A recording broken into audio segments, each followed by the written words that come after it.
पहलगाम हमले के बाद मोदी सरकार लगातार पाकिस्तान को सबक सिखाने का काम कर रही है, लेकिन राहुल गांधी और कांग्रेस के नेता ऑपरेशन सिंदूर पर भी राजनीतिक रोटियां सेक कर सियासी माइलेज लेने की कोशिश कर रहे हैं, जबकि इस वक्त देश को एकजुट होने की जरूरत है। राजनीति से ऊपर उठकर पीएम मोदी कांग्रेस को भी देश की तरफ से पक्ष रखने का मौका दे रहे हैं, लेकिन राहुल गांधी जो कर रहे हैं उससे काफी लोग हैरान हैं। मोदी सरकार ने ऑपरेशन सिंदूर के बाद भारत की ओर से दुनिया भर में अपनी बात रखने के लिए सर्वदलीय टीमें बनाई हैं। इनमें एक टीम के नेतृत्व की जिम्मेदारी कांग्रेस सांसद शशि थरूर को मिली है, लेकिन राहुल गांधी सिर्फ और सिर्फ राजनीति करने में लगे हैं। ऑपरेशन सिंदूर पर राष्ट्र के नाम अपने पहले देश संबोधन में ही प्रधानमंत्री नरेंद्र मोदी साफ कर चुके हैं कि ऑपरेशन सिंदूर अभी खत्म नहीं हुआ, अभी इसे अस्थायी तौर पर रोका गया है। अब भारतीय सेना ने पीएम मोदी के संदेश में छिपी उस चेतावनी को जग जाहिर कर दिया है जो पाकिस्तानी फौज और उनके आगाओं की नींदें उड़ा सकती है। भारतीय सेना ने साफ शब्दों में बता दिया है कि ऑपरेशन सिंदूर का विकराल रूप अभी बाकी है। सेना की ओर से इस चेतावनी के पीछे उसकी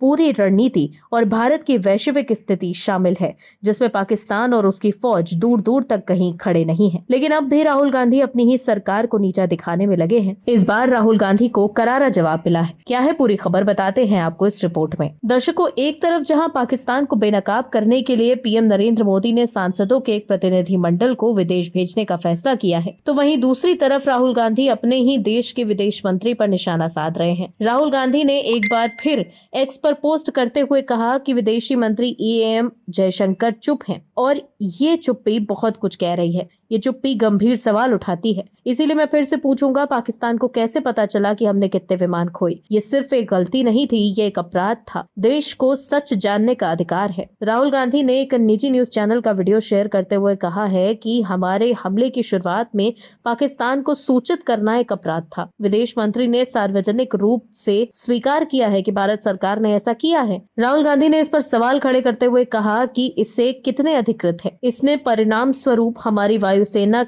ने कितने विमान खो दिए। वहीं राहुल गांधी के पोस्ट पर रिप्लाई करते हुए बीजेपी आईटी सेल के प्रमुख अमित मालवीय ने भारतीय सेना के प्रेस कॉन्फ्रेंस का वीडियो शेयर किया कि राहुल गांधी की मूर्खता महज संयोग नहीं है, ये भयावह है। वो पाकिस्तान की भाषा बोल रहे हैं। भारत के हित में तथा विपक्ष के नेता की मंशा को उजागर करने के लिए मैं DGMO lieutenant general Rajiv Ghai का दिनांक 11/5/2025 का बयान पुनः पोस्ट करता हूं। यद्यपि हमने ऑपरेशन सिंदूर के तत्काल बाद अपने समकक्ष से संपर्क करने और साथ ही आतंक के केंद्र पर प्रहार करने की अपनी मजबूरियों के बारे में बताने का प्रयास किया था, लेकिन इस अनुरोध को ये कहते हुए ठुकरा दिया गया कि कठोर प्रतिक्रिया अपरिहार्य है, साथ ही निकट भविष्य में भी होगी। हम निश्चित रूप से तैयार थे। मैं दोहराता हूं, ये बिल्कुल विदेश मंत्री डॉक्टर एस जयशंकर के बयान से मेल खाता है कि भारत ने ऑपरेशन सिंदूर के शुरुआती चरण के दौरान पाकिस्तान को चेतावनी जारी की थी।